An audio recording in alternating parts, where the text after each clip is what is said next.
Здравейте, приятели и колеги! Днес ще засегнем една тема, която в последните дни буквално взриви общественото пространство и докара немалко безсънни нощи на хиляди български пенсионери. Говоря за новината, че на някои пенсионери ще бъдат удържани цели 30% от пенсията този месец, а други ще бъдат принудени да връщат получени суми обратно на Националния осигурителен институт. Това не е просто слух, това е реалност, пред която се изправят вече много хора. Тази информация е жизнено важна и касае всеки от вас, дори и тези, които в момента си мислят, че тях това не ги засяга и са напълно в безопасност. Не пропускайте нито дума от това видео. Преди да продължим, призовавам ви веднага да се абонирате за канала, за да не изпускате подобни критично важни актуални новини и разбира се да харесате видеото. Така то ще достигне до повече хора, които имат нужда от тази информация. Същността на проблема, как беше преди и какво се промени сега. Нека първо да разберем каква е била практиката до сега и какво всъщност се промени, че изведнъж толкова много хора се оказаха в ситуация да връщат пари. Националният осигурителен институт, или НОИ, както всички го наричаме, е институцията, която отговаря за изплащането на пенсиите в България. По своята същност НОИ е длъжен да следи за законосъобразността на всяко едно плащане. В нормални условия, ако даден пенсионер е получил сума, която не му се дължи, било то по негова вина, например не е уведомил НОИ за промяна, в обстоятелствата, която влияе на правото му на пенсия или на нейния размер, или по вина на самия НОИ поради административна грешка, Института МШО има право да си възстанови тези суми. До сега това се случваше, но сякаш по-рядко и с по-малко публичност, а и НОИ действаше по-скоро реактивно при констатиране на индивидуални случаи. Предишни години обикновено, когато НОИ установяваше надплатени суми, те уведомяваха пенсионера с писмо. Следваше период, в който пенсионерът можеше да обжалва разпореждането или да се договори за начин на възстановяване на сумите, често чрез доброволно изплащане на части или удръжки от бъдещи пенсии, но с по-гъвкав подход. Ако, например, един пенсионер е започнал работа, но е пропуснал да уведоми НОИ и това е довело до надплащане на пенсия, НОИ изчисляваше дължимата сума и започваше процедура по възстановяване. Разбира се, имаше и случаи, в които НОИ допускаше административна грешка при изчисляване или отпускане на пенсия и ако грешката е била в полза на пенсионера, но не е била открита на време, отново се стигаше до искане за възстановяване. Важно е да се подчертае, че в миналото такива случаи, макар и съществуващи, не бяха толкова масови и не създаваха такова напрежение сред цялата пенсионерска общност. Какво се промени сега? Причината за настоящата ситуация се крие в няколко фактора, които се наслагват един върху друг. На първо място, НОИ вече разполага с изключително подобрени и автоматизирани системи за обмен на информация с други държавни институции. Това включва данни от Националната агенция за приходите, от Агенцията по заетостта, от Националната здравноосигурителна каса, от Службата по вписванията и от други регистри. Тази интеграция позволява на НОИ много по-лесно и бързо да засича всякакви промени в статуса, доходите или обстоятелствата на пенсионерите, които биха могли да повлияят на правото им на пенсия или на нейния размер. С други думи, ако преди беше възможно нещо да остане незабелязано за известно време, сега шансът за това е минимален и промените се засичат почти в реално време. Вторият важен фактор е целенасочена кампания на НОИ за преглед на досиетата и изплатените суми, която стартира в началото на годината. Тази кампания е насочена към откриване на всички надплатени суми за определен период назад. Акцентът е върху случаите, при които пенсионерите са започнали работа след пенсиониране, без да са уведомили НОИ, както и върху други промени в обстоятелствата, които законово изискват актуализация на пенсията или дори нейното спиране. И третият, но не на последно място по важност фактор, е затягането на мерките за събиране на тези надплатени суми. НОИ вече издава разпореждания за възстановяване на неправомерно получени суми, които са много по-стриктни и често включват незабавно започване на удръжки от бъдещи пенсии. Процентът от 30%, за който всички говорят, не е произволен. Той е законово определен максимум за удръжки от пенсии по Закона за Националния осигурителен институт и Кодекса за социално осигуряване, когато става въпрос за възстановяване на надплатени суми. Това е стандартна практика, която сега се прилага масово и безкомпромисно. Докато в миналото можеше да има повече гъвкавост, сега института действа по-твърдо, особено когато сумите са значителни. Така че накратко, вече НОИ има по-добри инструменти да открива надплащания, извършва целенасочена проверка на данните и прилага стриктно законовите разпоредби за възстановяване на тези суми, често чрез максимално допустимите удръжки от 30% от месечната пенсия. Ето защо този месец толкова много хора получават разпореждания за възстановяване на суми и виждат, че пенсията им е орязана. Детайлен разбор. Какво трябва да знаете, кой трябва да се притеснява и кой не. Сега нека да разгледаме по-подробно кой точно е в рискова група и кой може да бъде спокоен. Това е изключително важно, за да разберете дали вие сте сред засегнатите или не. Първо, какво трябва да знаете? Основното правило е, че всяка промяна в обстоятелствата, която може да повлияе на вашето право на пенсия или на нейния размер, трябва да бъде своевременно съобщена на НОИ. Това включва започване на работа, промяна в здравословното състояние, сключване на нов брак за наследствени пенсии и т.н. Законовият срок за уведомяване на НОИ за промяна е 7 дни от настъпване на събитието, освен ако не е упоменат друг срок. Неспазването на този срок, дори и по незнание или забравяне, може да доведе до надплащане и последващо искане за възстановяване. Кой трябва да се притеснява? Уишна, пенсионери, които са започнали работа след пенсиониране, без да са уведомили НОИ. Това е най-голямата група и често срещан случай. Много пенсионери смятат, че ако работят на непълен работен ден или на минимална заплата, това няма значение за пенсията им. Това обаче е грешка. Всяка трудова заетост, която води до осигурителен стаж и доход, трябва да бъде декларирана. НОИ сравнява НОИ с данните от НАП за трудови договори и изплатени възнаграждения. Ако се установи несъответствие, че сте получавали пенсия в размер, който е бил определен въз основа на липса на трудова заетост, а в същото време сте работили, НОИ ще изиска връщането на разликата или на цялата сума, ако пенсията е била несъвместима с работата. Пример едно, господин Иванов на 68 години получава пенсия за старост в размер на 700 лева. Преди около година, за да си докара допълнителни доходи, започва работа като охранител на 4-часов работен ден с брутна заплата от 500 лева. Той обаче забравя или не знае, че трябва да уведоми НОИ за това. НОИ, чрез системата за обмен на данни с НАП, засича неговия трудов договор и доходи. След проверка, НОИ установява, че за 12 месеца господин Иванов е получил неправомерно надплатени суми, тъй като неговата пенсия е трябвало да бъде преизчислена или намалена предвид новата му заетост. НОИ му изпраща разпореждане, че трябва да върне 1200 лева. Това е условен пример. Реалната сума зависи от конкретните правила за съвместимост на пенсия и доход. От този месец НОИ започва да удържа 30% от неговата пенсията, 210 лева месечно, докато цялата сума бъде възстановена. Това оказва сериозно финансово напрежение върху него, тъй като пенсията му рязко намалява до 490 лева.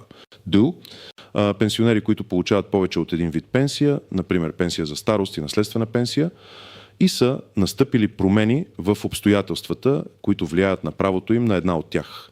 Пример 2. Госпожа Петрова на 72 години получаваше наследствена пенсия от покойния си съпруг, която е била в размер на 300 лева, в допълнение към нейната лична пенсия за старост от 600 лева. Преди 6 месеца тя сключва нов граждански брак, но забравя или не знае, че с повторното си омъжване губи право на наследствена пенсия. Но и установява това чрез регистрите на ЕСГРАУН, единна система за гражданска регистрация и административно обслужване на населението. Сега НОИ изисква от нея възстановяването на пълния размер на наследствената пенсия за тези 6 месеца, което прави 1800 лева. От нейната пенсия за старост ще започнат да се удържат 30%, докато сумата не бъде погасена, а наследствената й пенсия е спряна.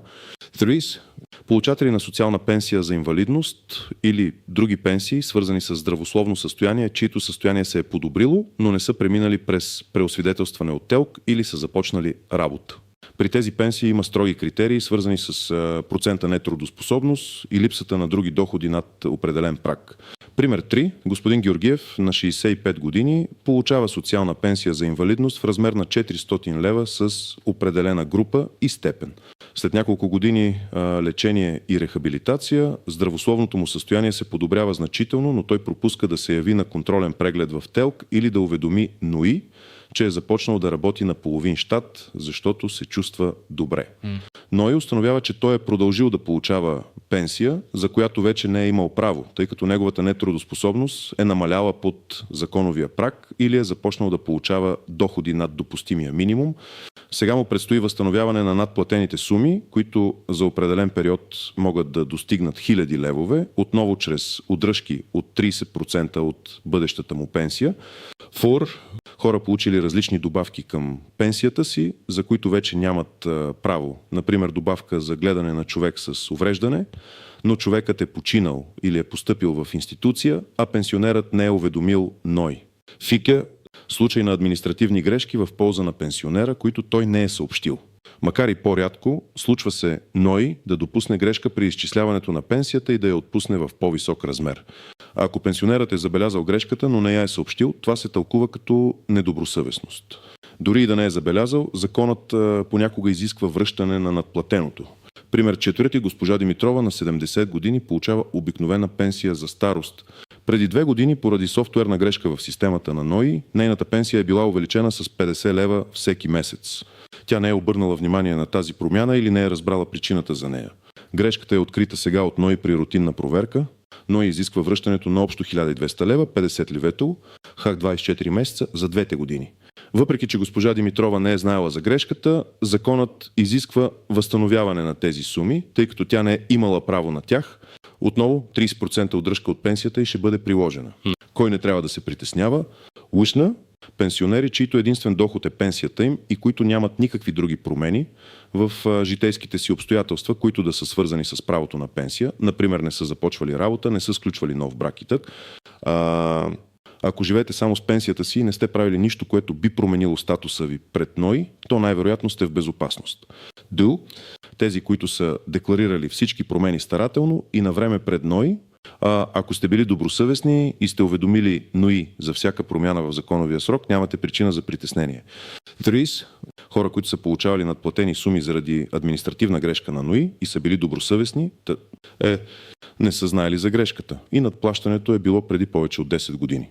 Тук обаче има уловки, които ще разгледам в следващата част. Ако НОИ ви изисква суми, които са били надплатени поради тяхна грешка, но вие не сте знаели за нея и от датата на последното надплащане са изминали повече от 3 години. Запомнете, 3 години за грешка на НОИ и ваша добросъвестност, 10 години, ако сте знаели или сте виновни. Изключения от правилата, подводни камъни и скрити нюанси. Разбирането на изключенията и нюансите е ключово, за да се защитите ефективно.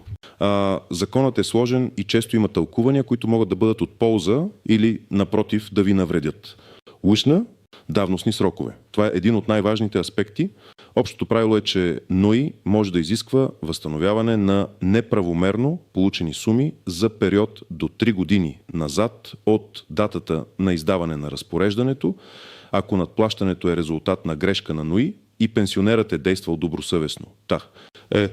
Не е знаел, че получава повече, отколкото му се полага. Ако обаче надплащането се дължи на виновни действия на пенсионера, например не е уведомил НОИ за започване на работа или за друг факт, който е довел до неправомерно получаване на пенсия, или е знаел за грешката, но не я е съобщил, тогава давностният срок е 10 години. Това означава, че НОИ може да поиска връщане на суми, получени преди цели 10 години. Много хора се объркват от тези два срока. Запомнете, добросъвестност, незнание за грешка на НОИ, 3 години. Недобросъвестност, ваша вина или знание, ЕКО 10 години. Подводен камък, дори ако НОИ е допуснал грешка, ако се докаже, че вие сте знаели за нея и не сте съобщили, срокът става 10 години. Например, ако пенсията ви изведнъж скочи с 100 лева без никакво обяснение, а вие не сте потърсили такова, може да се приеме, че сте действали недобросъвестно. Добросъвестност срещу недобросъвестност. Както вече споменах, разликата е огромна. Ако сте били добросъвестни, но е настъпила грешка на НОИ, можете да оспорите искането за връщане на суми, надплатени преди повече от 3 години. В противен случай, ако вината е ваша или сте знаели, но сте мълчали, ще трябва да връщате за до 10 години назад. Доказването на добросъвестност или недобросъвестност може да бъде сложен правен казус. Кога НОИ не може да удържа? Ако сте получили сумата преди повече от 10 години, независимо от причината, тогава НОИ не може да я изисква обратно. Това е абсолютен давностен срок. Ако пенсионерът е починал, възстановяването на надплатени суми може да бъде изискано от неговите наследници, но само до размера на полученото наследство и по определени правила. Това не е автоматично, а следва специална процедура. Прословутите 30%. Този процент, както казахме, да е максимално допустимата удръжка от пенсия, но може ли тя да бъде по-малка? Да, абсолютно. Ако 30% удръжка ще доведе до това, че останалата ви пенсия ще падне под минималната пенсия за стаж и възраст или под друг определен от закона минимален праг за издръжка, но и може да намали процента на удръжка. Също така, ако сте в тежко финансово положение, можете да поискате от НОИ да намали месечната удръжка или да разсрочи плащането за по-дълъг период. Важно е да знаете, че това е въпрос на договаряне и НОИ има правомощието да направи отстъпки, ако прецени, че сте в затруднено положение. Те често започват с 30%, но имате право да преговаряте. Неочевидни нюанси. Как НОИ разбира? Не подценявайте възможностите на НОИ да получава информация.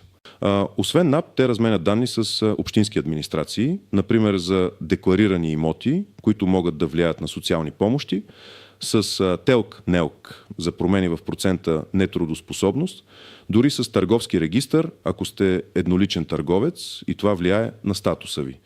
Разпореждането НОИ издава официален документ, разпореждане за възстановяване на неправомерно получени суми. Този документ е правно обвързващ и в него трябва ясно да е посочено защо, каква сума и за кой период се изисква връщането. Това е първият и най-важен документ, с който трябва да се запознаете изключително внимателно. Именно той може да бъде обжалван. Лихви. В общия случай, ако става въпрос за административна грешка или несъзнателно надплащане, НОИ не начислява лихви върху главницата за надплатените суми. Лихви могат да бъдат начислени само ако е доказано, че сте действали умишлено с цел измама или сте укривали факти. Пенсионери в чужбина. За български пенсионери, които живеят в чужбина, правилата са същите, но възстановяването на суми може да бъде по-сложно и да включва международни спогодби. Въпреки това, НОИ има механизми за събиране и от тях. Практически свети, какво да правите? Ако сте получили такова разпореждане от НОИ или ако просто се притеснявате, че може да сте в рискова група, ето конкретни стъпки, какво трябва да направите. Не изпадайте в паника. Това е най-важното. Паниката само ще ви попречи да действате рационално. Ситуацията е сериозна, но не е безизходна. Има механизми за защита и договаряне. Надявам се, че тази подробна информация е била полезна за вас. Кажете ми какво мислите по темата в коментарите отдолу. Засяга ли ви този проблем? Какво е вашето мнение за действията на НОИ? Споделете опита си. Харесайте видеото, ако сте го намерили за полезно и разбира се, не забравяйте да се абонирате за канала, за да не пропускате бъдещи важни теми и анализи. Благодаря ви за вниманието и до следващия път.